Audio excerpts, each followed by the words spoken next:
kulanti wanaagsan daawadayaal kuna soo dhawaada wararkii ugu dambeeyay ee Soomaaliya qodobadan wararkeena ku soo qaadi doono waxa kamid ah wararkii ugu dambeeyay madaxweynaha Soomaaliland Cabdiraxmaan Cirro oo arin uusan filaynin kala kulmay dawladda Kenya iyo xog laga helay dawladda Kenya oo gebi ahaanba ganafka ku dhafatay qorshihii Cirro uu doonayay inuu magaalada Nairobi uu ka xarag jaro safaarad ay Soomaaliland ay halkaasi ku yeelan lahayd ama xafiis diblomaasiyadeed oo Soomaaliland ay ku yeelan lahayd magaalada Nairobi haddaba ceebta yaab kale ku dhacday madaxweynaha Soomaaliland wajigabaxa kooxdii madaxweyne Cirro ee tagtay magaalada Nairobi ayaynu idiin soo gudbin doonaa Cirro ma waxa uu kala soo noqon doonaa ceebtii yaabka lahayd ee Nairobi uu kala kulmay mise waxa uu sii wadi doonaa baqaadida dadaalada diblomaasiyadeed oo ay Soomaaliland ugu jirto inay ku hesho aqoonsigeeda kadib fadeexadii weyneed ee ku qabsatay magaalada Nairobi haddaba waxa idiin soo gudbin doonaa wax walba oo aad uga baahan tahay dhacdooyinka yaabka leh ee ka dhacay magaalada Nairobi wajigabaxa kooxda madaxweynaha Soomaaliland Cabdiraxmaan Cirro ay kala kulmeen dawladda waddanka Kenya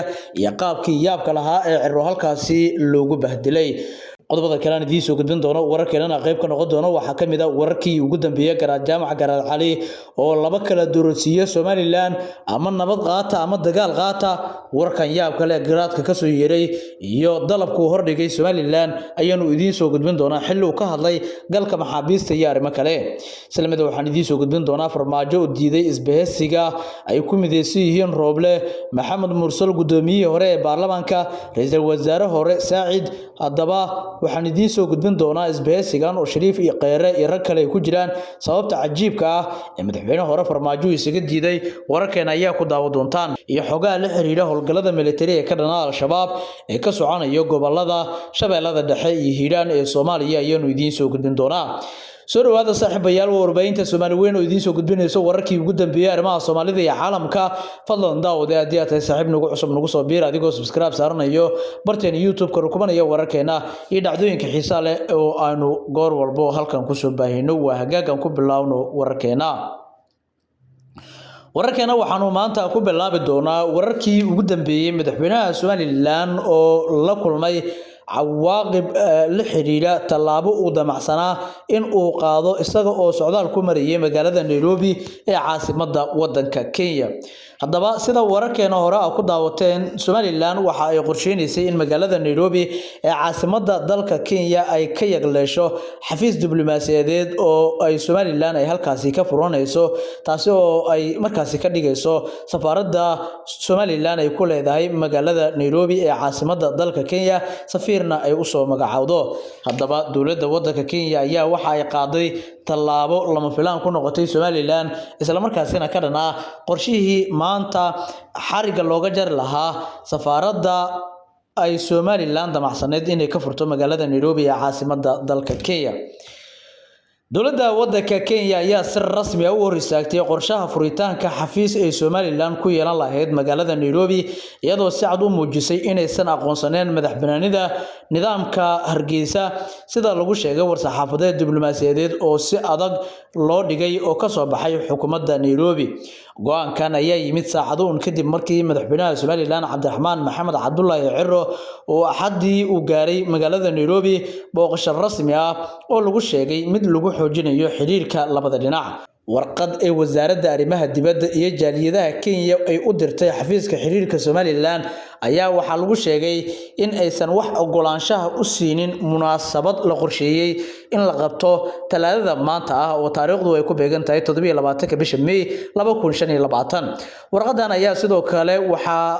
lagu cadeeyay in Kenya aysan aqoonsaneen wax heer diblomaasiyadeed ah oo la xiriira xafiiska ay damacsan tahay Soomaaliland inay ka furato magaalada Nairobi maadaama munaasabada la qorsheeyay ee 17 May 2025 ogolaansho rasmi ah aysan ka haysan wasaaradda arrimaha dibadda ee Kenya isku dayga ah in xafiis loo aqoonsado oo xafiis diblomaasiyadeed loo aqoonsado oo ay Soomaaliland ku yeelato halkan oo ah Nairobi ma laha sharciyad dawladeed oo Kenya aqbali karto waana in aan la ogolaanin in ay qabsato munaasabada la qorsheeyay 17 May oo maanta ku beegan ayaa lagu yiri war-saxaafadeed rasmi ah oo ka soo baxay wasaaradda arrimaha dibadda ee dalka Kenya haddaba go'aanka Kenya ayaa ka dhigaya in munaasabadii furitaanka xafiiskaasi iyo midii kale ee saarneed ee lagu dabaaldegayay maalinta xornimada Soomaaliland ay meesha ka baxday waxaana tani ay meesha ka saaraysaa in reer Somaliland qorshahoodii ay qorsheynayeen in 27ka ay ku qabtaan Nairobi munaasabad weyn oo si heersar loo soo agaasimo xafiis diblomaasiyadeed lagu furayo dhinaca kale tan lagu xusayo 18 May Kenya sidoo kale waxay si cad u sheegtay inay si adkeynayso kuna celinayso ixtiraamka joogtada ah ee ku wajahan madaxbannaanida iyo midnimada dhuleed ee Jamhuuriyadda Federaalka Soomaaliya iyadoo xustay inay si buuxda uga go'an tahay ilaalinta madaxbannaanida Soomaaliya si waafaqsan sharciga caalamiga haddaba bayaankan ayaa sidoo kale waxa uu xusay in Kenya ay la shaqeyn doonto maamul goboleedyada qaybta ka ah dawladda federaalka Soomaaliya oo ay ku jirto Somaliland balse waxa la carbaabay in wada shaqeyntaasi ay ku kooban tahay kor u qaadista nabadda ganacsiga iyo horumarka guud ee Geeska Afrika dawladda Kenya iyadoo sii wadayso wada hadallada ay la leedahay dawladda federaalka Soomaaliya waxay diyaar u tahay inay taageerto dadaalada lagu horumarinayo iskaashiga iyo wada shaqeynta labada dhinac dan u ah ayaa lagu daray bayaanka haddaba war-saxaafadeedkan ayaa waxa uu soo baxay saacado kadib markii madaxtooyada Somaliland ay baraha bulshada ku shaacisay in madaxweyne Ciro uu soo gaaray magaalada Nairobi booqasho ay ku tilmaamtay mid diblomaasiyadeed oo istiraatiiji ah qoraalkan ayaa lagu sheegay in madaxweynuhu si rasmi ah lagu soo dhaweeyay garoonka diyaaradaha caalamiga ee Jomo Kenyatta halkaas oo uu ku qaabilay wasiir Makadanta oo markaas dhaqaalaha buluuga ah u qaabilsan dawladda waddanka Kenya waliba arrimaha badda arrimahan ayaa loo arkayay inay tahay dadaalo ay dawladda Kenya si cad uga xadgudbayso madaxbannaanida dhuleed ee Jamhuuriyadda Soomaaliya laakiin Kenya waxay qaaday tallaabo dharbaaxa kulul ku ah damaca Somaliland ee ku wajahnaa dhinaca iyo safaaradii ay doonaysay inay ka furato magaalada Nairobi haddaba arrimaha halkaas ka dhacay iyo aragtidaada hoos ayaad noogu reebi kartaa aragtidaada wax dhisaysa geesta kale garaad jaamac garaad cali laba arin ayuu kala doorsiiyay Somaliland haddaba maxay tahay labadan arin garaadka guud ee SSC Khaatumo garaad jaamac garaad cali ayaa fariin cad u diray madaxda siyaasadda iyo dhaqanka ee Somaliland isagoo ugu baaqay in si dhab ah ay u qaataan nabad aan shuruud lahayn isla markaasina ay ka tanaasulaan damaca ku aadan in dib loo qabsado deegaanada SSC Khaatumo garaadka oo hadal jeediyay ayaa sheegay in bulshada deegaanka SSC Khaatumo aysan diyaar u ahayn in la maquuniyo isla markaasina aysan Somaliland awood u lahayn inay ku qabsato SSC Khaatumo dagaal iyo nabad toona waxa uu xusay in hadallada Somaliland ee sheegaya in Solbari nabad lagu soo celinayo ay yihiin kuwa aan waaqiciga ku saleysnayn oo aan waxba ka bedeli doonin xaqiiqada dhabta ah ee deegaanka ka jirta walaalayaal laba mid aan idinka helno nabad ayaan ku soo celinaynaa Solbari waa hadal liita nabad iyo colaad midna kuma soo celin kartaan SSC haddii aad leedihiin dagaalkii hore naga xumaaday ee saraakiisha noo soo daaya oo aad leedihiin dhaqaalihii waa nagu yaraaday ee jidka noo fura taasi waa af aan garan karno laakiin haddii aad hunguri u qabtaan dhulka yaga ogow idinku dhulkiina uma socono ayuu yiri garaadku waxaana uu ku daray nabad iyo dagaal tii aad doontaan ba soo dhawaada haddaba garaad jaamac garaad cali waxa uu sheegay in Somaliland ay wajahayso fursad muhiim ah oo ah inay kala doorato laba wado oo kala ah colaad toos ah ama nabad buuxda oo ay ku ixtiraamayaan jiritaanka maamulka SSC Khaatumo garaadka waxa uu hoosta u ka xariiqay in dadka deegaanka SSC Khaatumo aysan doonaynin in ay la dagaalamaan walaalahooda reer Somaliland balse sidoo kale waxa uu sheegay inaysan ogolaan karin in la inkiro maamulka ay dhisteen ee SSC Khaatumo oo ay dawladda federaalka Soomaaliya si rasmi ah u aqoonsatay hadalka garaad jaamac ayaa imaanaya xilli ay wali taagan tahay xiisad siyaasadeed oo u dhaxaysa Somaliland iyo maamulka SSC Khaatumo kaasi oo xukunkiisa si weyn uga hanaqaaday gobolada Sool Sanaag iyo Ceyntan iyo markii dagaalo culus ay ka dhaceen bishii February 2023 laascaanood si kastaba noqotay dhawaan ay ahayd markii garaad jaamac iyo waliba suldaanka guud ee beelaha Somaliland Suldaan Daawud Suldaan Maxamed ay si wada jira ugu dhawaaqeen baaq nabadeed taasi oo loo arkayay dadaalo lagu yareynayo xiisadda ka aloosan waqooyiga Soomaaliya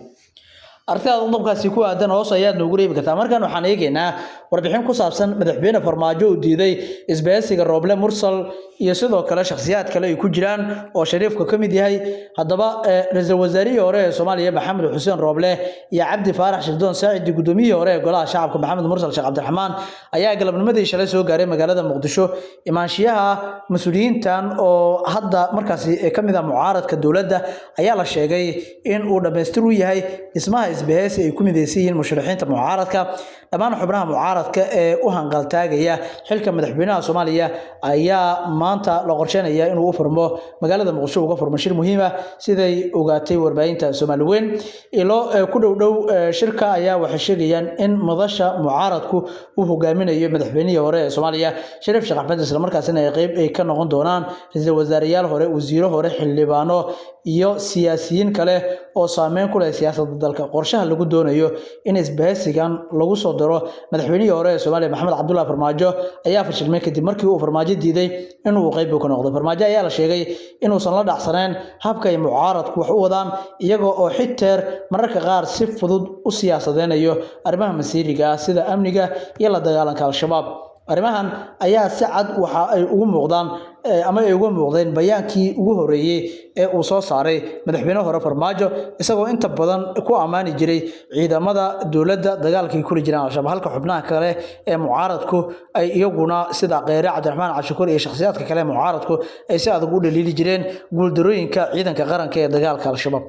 sidoo kale Farmaajo ayaa dhawaan waxa kale oo ganafka ku dhiftay inuu isbahaysigan uu qayb ka noqdo isagoo u arka in uu yahay isbahaysi aan mudnaan maqaamkiisa iyo in uu ku biiraba haddaba wararkaasi oo idil shirarka mucaaradku magaalada Muqdisho kaga socanayo artaa hoos ayaa nagu reebi kartaa qodobka ugu dambeeya haddaan noo soo qabto gobolka Shabeellada Dhexe ee Soomaaliya waxa ka socda howlgalo militari oo aad u culus howlgaladan oo iska kaashanayaan ciidanka xoogga dalka iyo macusliyadu waxa uu galay maalintii 8aad oo xiriir ah ciidanka ayaa ilaa hadda waxa ay kaabiga ku hayaan aadan yabaal iyadoo ay dagaalamayaasha al-shabaab gudaha waaweyn halkaasi ka qoteen ciidanka ayaan u soo rogelin inay degmada aadan yabaal ay gudaha u galaan ciidamada macusliyada ayaa soo bandhigay guulo waaweyn ee dagaalka ay ka gaareen waxaana halkaasi ku sugan degmada Moqokori dagaalka ku hogaaminayo Cabdullaahi Maxamed Cali Sanbulsho taliyaha nabad sugidda Soomaaliya gudaha wararkan